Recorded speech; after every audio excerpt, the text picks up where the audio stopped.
गुरुदेव भगवान की जय। ध्यान मूलम गुरु मूर्ति, पूजा मूलम गुरु पदम, मंत्र मूलम गुरु वाक्य, मोक्ष मूलम गुरु पदम। विश्व में कोई पूजा नहीं है। जो धर्म शास्त्रों को त्याग करके यजन करता है वो आत्महत्यारा है। जिसका तुम ध्यान करोगे वही बन जाओगे। पीपल का करोगे पीपल बन जाओगे, पत्थर का करोगे पत्थर बन जाओगे, अग्नि का करोगे अग्नि बन जाओगे, जल का करोगे जल बन जाओगे। तो ध्यान करने योग्य क्या है? ध्यान मूलम गुरु मूर्ति, अपने गुरु का, सदगुरु का ध्यान करना है। पूजा मूलम गुरु पदम, विश्व में कोई पूजा नहीं है, गुरु के चरण कमलों की पूजा करना है। मंत्र मूलम गुरु वाक्यम, शब्द ब्रह्म का बोध करना है, जो कराते हैं गुरु, उसका सुमिरन करना है। श्वासों की प्रक्रिया पैक्री मध्यमा प्रसन्नति परा, मोक्ष मूलम गुरु, अपने आप मुक्ति हो जाएगा। तो आज लोग प्रश्नों की झड़ी लगा देते हैं। एक प्रश्न 1000 प्रश्न को जन्म देता है। एक कर्म 1000 बुरे कर्म का जन्म देता है। तो आपका प्रश्न क्या है? आपका 3 प्रश्न है। पहला प्रश्न है, मानव तन का वास्तविक लक्ष्य क्या है? तुम कौन हो? कहां से आए, कहां जाना है? दूसरा प्रश्न है कि सभी धर्म शास्त्रों के अनुसार परमात्मा की भक्ति का वास्तविक मार्ग क्या है? हमारे महापुरुषों ने कौन सा मार्ग अपनाया था? जब चाहते थे परमात्मा प्रकट कर देते थे, अब भगवान को आना पड़ता था। आज हमने देखा नहीं, जिसको देखा नहीं उसकी भक्ति किस बात की है? भक्ति का सही अर्थ है हृदय परमात्मा को देख लेना। जिसको तुम जानते नहीं, देखा नहीं, ऐसा भक्ति हो नहीं सकता। आज परमात्मा नाराज है।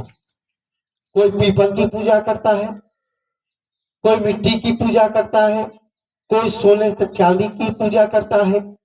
वो कहता है मैं तेरे अंदर विराजमान हूं, तो मेरी उपस्थिति का ढोंग करता है। तुम्हारे अंदर वो परमात्मा है। तीसरा प्रश्न है, क्या ईश्वर दिखाई देता है?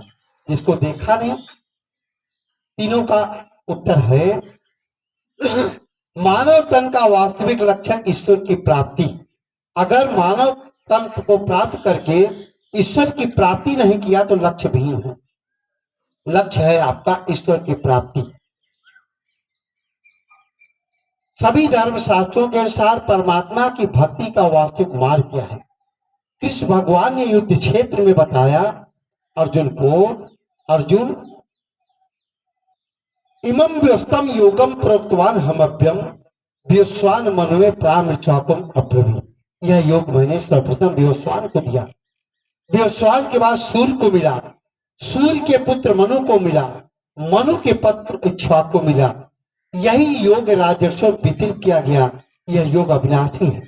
इसी तत्वदर्शी महापुरुष के द्वारा इस योग का बीजारोपण हो जाए, विश्व में कोई शक्ति नहीं जो फना करते।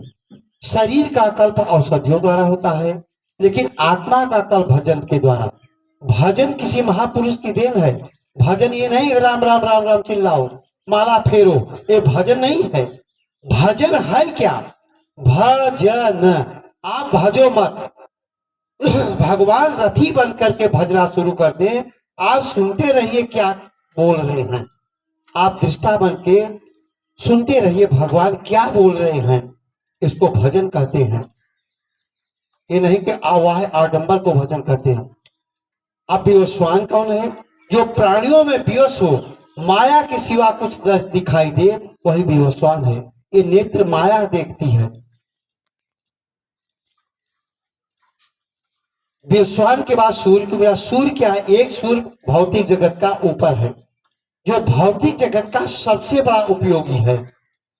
लेकिन एक सूर्य तुम्हारे अंदर है, सूर्य का प्रतीक, समस्त परमात्मा का स्वरूप इसी श्वासों में समाया हुआ है। श्वासों में धरकर मन में जागृत हुआ, मनु को मिला, यही मन में जागृत हो गया, यही मन से इच्छा में जागृत हो गया। यह अविनाशी है, इसका विनाश नहीं होता। थोड़ा सा साधना सिमरन कर लिया, ये पूर्णत्व दिला करके शांत होता है। अगर भजन पूरी हुई मुक्ति, नहीं पूरी हुई दूसरे जन्म में किसी श्रीमान के घर जन्म लेना पड़ेगा। कई जन्मों को मिला करके ये मुक्ति प्रदान करता है। अब रहा तीसरा प्रश्न, क्या ईश्वर दिखाई देता है? हाँ, ईश्वर दिखाई देता है। सभी ग्रंथों में प्रमाण है। ब्रह्म ज्ञान लक्ष्य बाण है, ब्रह्म ज्ञान लक्ष्य को भेदता है, तभी ईश्वर दिखाई देता है। अवधूत जीवत में कर आशा, मुए मुक्ति गुरु कहे स्वार्थी झूठा के विश्वासा। वो गुरु हो नहीं सकता जो अपने शिष्य को जो स्वरूप परमात्मा का दर्शन न कराया हो। सनातन में 7 दिन का कथा था, लेकिन समय के अभाव के कारण आज 5 दिन का हो गया। फिर गुरु प्रैक्टिकल करके उस परमात्मा का साक्षात्कार करा देता है। आज इसीलिए परेशान है संसार। भौतिक उन्नति बहुत है, लेकिन अध्यात्म शून्य है। रामचरित में मानस में आया है कि सन्मुख होए जीव मोह जबहि, जन्म कोटि अग्नासक्त बहि।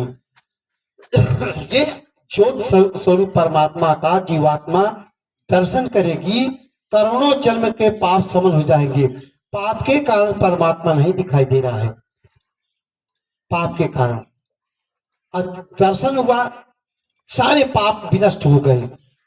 कहा भी गया है, राम भगत चिंता मणि सुंदर, बसै करुण जाके उर अंतर, परम प्रकाश रूप दिन राती, और नहीं चाहिए कछ दिया घृत बाती। कि राम की भक्ति चिंताओं को हरण कर लेगी, लेकिन जितना भक्ति करते उतना परेशान है, चिंताग्रस्त है। कारण क्या है? ये भक्ति शुरू नहीं हुई है। राम भगत चिंता मणि, वो मणि तुम्हारे अंदर चल रही है। जब तक उस मणि का दर्शन नहीं हुआ, भक्ति नहीं है, गुड़ियों का खेल है। बसई गरुड़ जाके उर अंतर, वो परमात्मा तुम्हारे अंदर है और तुम बाहर भाग रहे हो। परम प्रकाश, वो ज्योति है, वो प्रकाश है। जिसने उस ज्योत का दर्शन कर लिया वो मुक्त हो गया। जीते जी बैकुंठ, जहां कोई कुंठा ना हो। ये है। अब हम अपने वाणियों पर विराम देते हैं। बोलिए सद्गुरुदेव भगवान की जय।